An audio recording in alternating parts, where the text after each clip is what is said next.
Alright then, here we go. Homer Cocktail doing the vlogging again. It's a little overcast out there. One of the reasons I'm doing these vloggings, and some of them wind up really, I don't know, watered down. It's not that they're not worth doing, but they're a little more watered down than what I want to come out and talk about. There's people walking out front. You can hear. So this one is going to take at least all the 10 minutes, probably. Aim at 10 minutes for talking. Even though I could load longer. I'm wearing the hat again. See the hat? Nice little hat here. So anyhow, I'm doing Homer Cocktail 48. And basically I have boxes of documents in that place right there. And more than half of it, more than half the paper that I've saved over the years is total crap by now. Might have been relevant or important at a time, but by now it has no more relevance to my life, really. And it's going to wind up going in one of these things, not the recycle bin, but the garbage bin. I'm going to talk about this guy that, when I first met him, he'd just been dating a girl that one of my buddies from down the street wanted to start dating from down the street that way.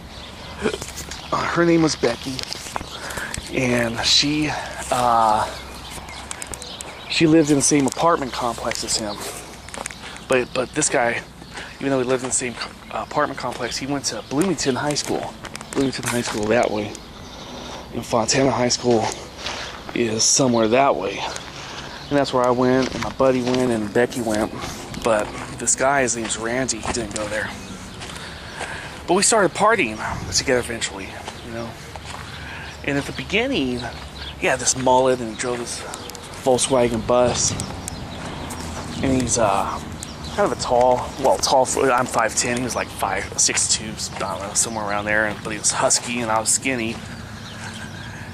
And Randy became the guy that you were scared of at the beginning. But once you got to know him, he would be the first one to fight someone that was a stranger to the group if they started shit or anything, got out of line. And one day, he got in an argument at a bar after Monday Night Football having to do with union activity, and he socked a guy. And this guy fell back, hit his head on a curb, and died. And Randy got tried for murder. And eventually was let off on involuntary manslaughter and had to go on probation. And anyhow, he became an organizer for the Teamsters. And I was working at a place called Quill Corporation. It's about a 10-minute drive. It's in Ontario, that way. And when I first got there, management was cool, man. I got paid double the minimum wage. I was a part-time worker. It was good money, for community college. I was going to community college and working there part-time. And we played softball together with the owners of the team at a Harupa Park over there. The first year that I was working there. And they seemed in touch, they seemed fair.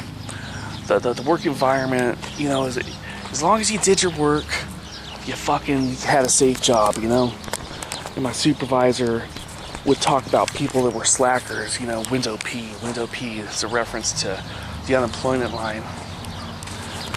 So anyhow, eventually one of my buddies I got a job for, and he became a supervisor somehow, which kind of baffles me. He had this big old tattoo on his arm of a panther, and he used to say he was in an armed robbery during high school, and I don't know if that's true or not. He used to tell my buddy John, the one that wanted to date Becky, he used to tell her that, hey man, didn't you notice I had money during school, but I didn't have a fucking job? So I don't know if he was blowing smoke up our ass or, you know, trying to or whatever. But Ruben was about to get fired, and I was working there already about 6 years or so. So Ruben's a little better friends, at least family-wise, with Randy. And Ruben's mom was even going to Randy's trial to show the judge and the jury that he had support, social support. Randy's dad passed away, or was it his dad or his brother? I think it was his brother. And maybe he didn't know his dad, whatever it was. And Randy, in order to get some people on board, pretty much said that if this thing falls apart, this union push, I'll get you a $15 an hour job on the Irwindale docks. But I was going to Pitzer College at the time in Claremont. And eventually the union thing did fall apart, and I did get fired during the leave of absence. I went to the National Labor Relations Board to pretty much testify that I think I was discriminated against, and that's one of the pieces I'm going to post today on Homer Cocktail 48, my documents channel. I had a 4-page leaflet that, you know, I passed around Quill, and the supervisor of the place was the manager was fired.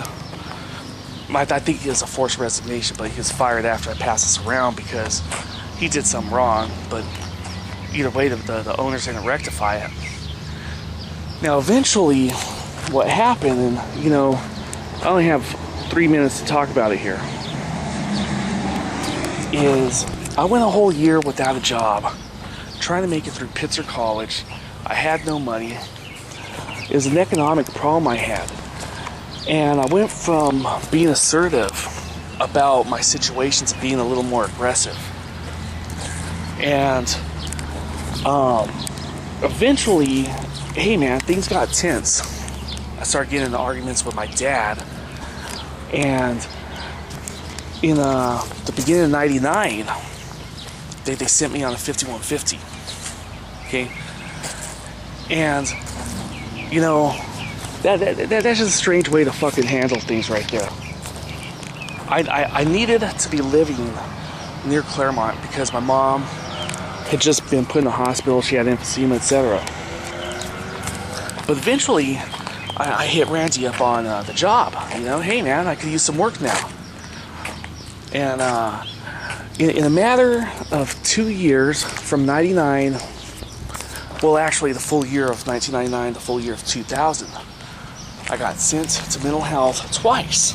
The first time I beat it. The first time I wrote up a syllogism on a crayon, you know, with the crayon in a paper. And I actually beat the fucking thing the first time. Then I went to jail after paying to get my truck out of fucking impound. Okay? And I was in there for 9 days without a lawyer. And I was sent to the hole. I started thinking I was in the CIA, that's some kind of training program. And then the Secret Service talked to me in jail, you know? So I think things are going to go well.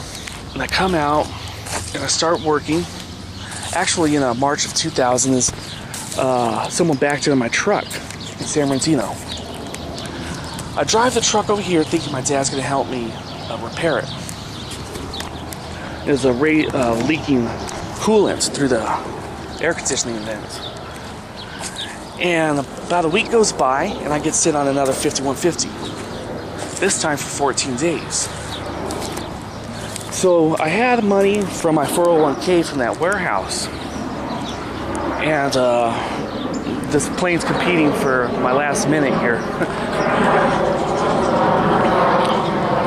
We're gonna cut this off in 10 minutes, but I've got an airplane right here.